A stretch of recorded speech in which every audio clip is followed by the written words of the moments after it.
KKMD 741화 해외 항공 전문지 에비에이션 위크 번역. 대한항공 전익기형 스텔스 무인 드론 쿠스 FC 가오리 X의 개발 중단을 선언하다.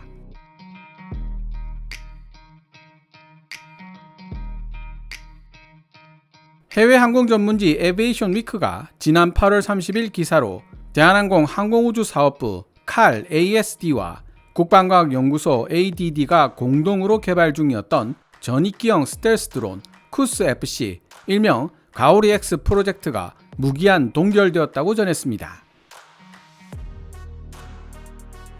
에비에이션 위크를 통해 알 수 있는 프로젝트 동결 원인은 정부의 추가 자금 지원 중단인데요.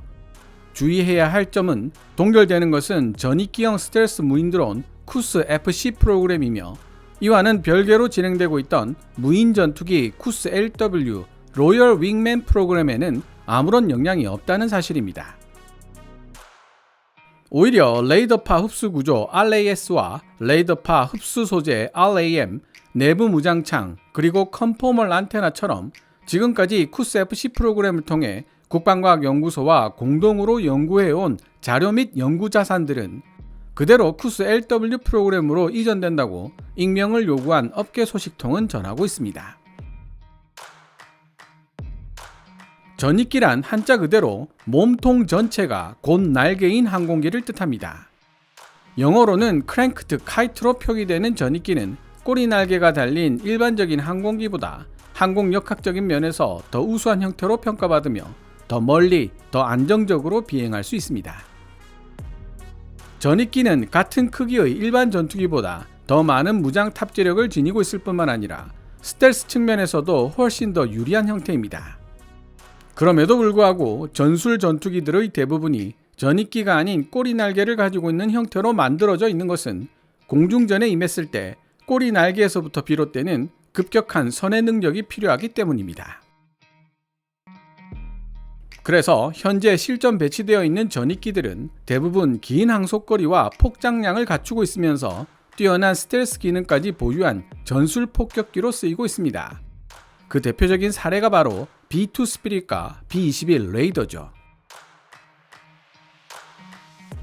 대한항공 항공우주사업부 칼 ASD가 유영원 TV를 통해 공개한 쿠스 FC 및 쿠스 LW의 컴퓨터 그래픽을 보면 전익기 형태의 쿠스 FC를 굳이 쿠스 LW와 함께 운용해야 할 이유가 없다는 생각이 들기는 합니다. 꼬리 날개를 갖춘 무인 전투기 쿠스 LW는 이미 KF-11 보라매와 함께 유무인 복합체계 멈티의 한 축으로 활용될 예정이기 때문입니다. 아까도 말씀드렸듯이 꼬리 날개가 없어 정찰 및 폭격에 특화된 쿠스 FC가 근접 공중전에도 투입될 수 있을 정도의 고기동성을 요구하는 쿠스 LW와 함께 운용되는 모습을 보여준 대한항공 항공우주사업부의 컴퓨터 영상은 그래서 어색할 수밖에 없습니다. 따라서 이 모든 것들을 종합해 본다면 방위사업청은 KF-11 보라매와 더불어 유무인 복합체계로 운용될 쿠스 LW 로열 윙맨의 완성을 우선순위로 생각하고 있을 가능성이 높습니다. 쿠스 LW를 통해 개발된 각종 스텔스 관련 기술들은 어렵지 않게 쿠스 FC에도 그대로 적용될 수 있기 때문입니다.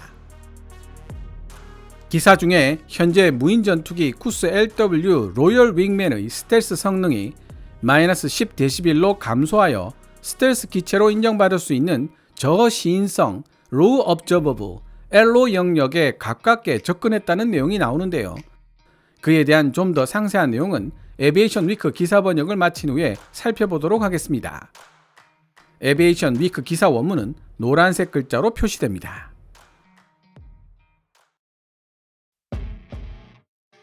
정부가 추가 자금 지원을 중단함에 따라 대한항공 항공우주사업부 칼 ASD는 전익기형 스텔스 드론 쿠스 FC의 개발을 무기한 연기했다. 대한민국 군이 주관한 세미나에 참석한 칼 항공기술연구소의 김경남 소장이 쿠스 FC 프로그램은 지난 7월 30일 이후로 중단된 상태이며 현재로서는 언제 재개될지 전혀 알 수 없는 상황이라고 언급함에 따라 이러한 움직임이 사실인 것으로 확인되었다. 익명을 요구한 업계 소식통은 에비에이션 위크와의 인터뷰에서 레이더파 흡수 구조 RAS와 레이더파 흡수 소재 RAM, 내부 무장창, 그리고 컨포멀 안테나 같은 지금까지의 관련 연구 자료 및 연구 자산들이 모두 대한항공 항공우주사업부의 또 다른 프로젝트인 쿠스 LW 로열 윙맨 프로그램으로 이전될 것이라고 말했다. 대한항공 항공우주사업부와 국방과학연구소는 2011년부터 쿠스 FC 프로젝트를 공동으로 진행해 왔으며 전익기 형태 항공기의 비행 제어를 테스트하기 위해 1,000파운드의 추력을 지닌 축소 비행 모델 가오리 X를 만들었고, 레이더 피탐률을 낮추는 스텔스 기술을 테스트하기 위해 실물 크기의 테스트 모델인 가오리 X2를 따로 제작하기도 했다. 쿠스 LW는 내년인 2025년에 초도 비행에 나설 것으로 예상되며, 쿠스 LW 시제기에는 우크라이나 엔진 제조업체 이브첸코 프로그레스가 제작한 AI222 엔진이 탑재된다. 그러나 쿠스 LW 양산형에는 국방과학연구소와 하나에어로스페이스에서 개발 중인 5,000파운드 터보팬 엔진이 장착될 계획이다. 방위사업청이 해당 학회에서 공개한 촬영 영상을 통해 레이더파 흡수 기술을 적용한 쿠스 LW에 대한 레이더 단면적 테스트 결과를 살펴볼 수 있었다. 쿠스 LW 전면을 대상으로 플러스 마이너스 50도 각도에 걸쳐 C밴드 역합성 개구 레이더를 사용하여 관측해본 결과 레이더파 신호 최고치가 플러스 5dB에서 마이너스 10dB로 감소하여 스텔스 기체로 인정받을 수 있는 저시인성 로우 업저버브 LO 영역대에 가깝게 접근했다.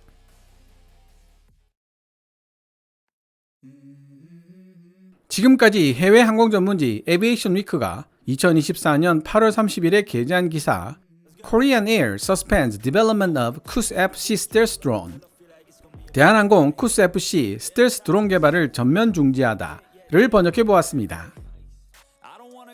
서두에 말씀드렸듯이 무인 전투기 쿠스 LW 로열 윙맨의 스텔스 성능이 마이너스 10dB로 감소하여 스텔스 기체로 인정받을 수 있는 저시인성 로우 업저버브 LO 영역에 가깝게 접근했다는 내용에 대해 좀 더 자세히 살펴보도록 하겠습니다.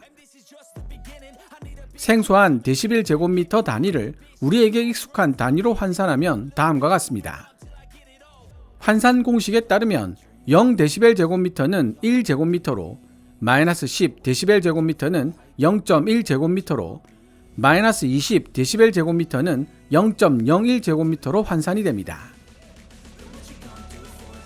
따라서 쿠스 LW를 정면 앵글로 바라보고 플러스 마이너스 50도 각도에 걸쳐 C밴드 역합성 개구 레이더를 사용하여 관측했을 때 마이너스 10데시벨 제곱미터가 나온다는 이야기는 0.1제곱미터 정도 크기의 물체로 감지된다는 뜻입니다.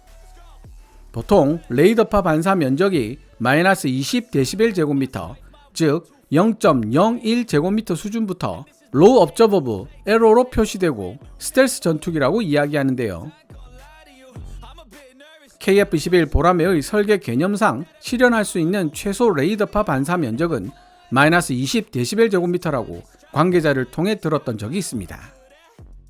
현재 외부에 장착된 무장을 내부 무장창에 탑재하고 외부로 돌출되어 있는 센서와 안테나 등을 내부로 수납하는 KF-21 EX 버전에서는 마이너스 20데시벨 제곱미터, 즉 0.01제곱미터 수준의 레이더파 반사 면적을 실현할 수 있어 스텔스 전투기로 불릴 수 있다는 뜻입니다. 레이더파 반사 면적 마이너스 10데시벨 제곱미터를 달성한 무인 전투기 쿠스 LW를 통해 대한민국 스텔스 기술 수준이 어느 정도까지 와 있는지를 짐작할 수 있을 것 같습니다.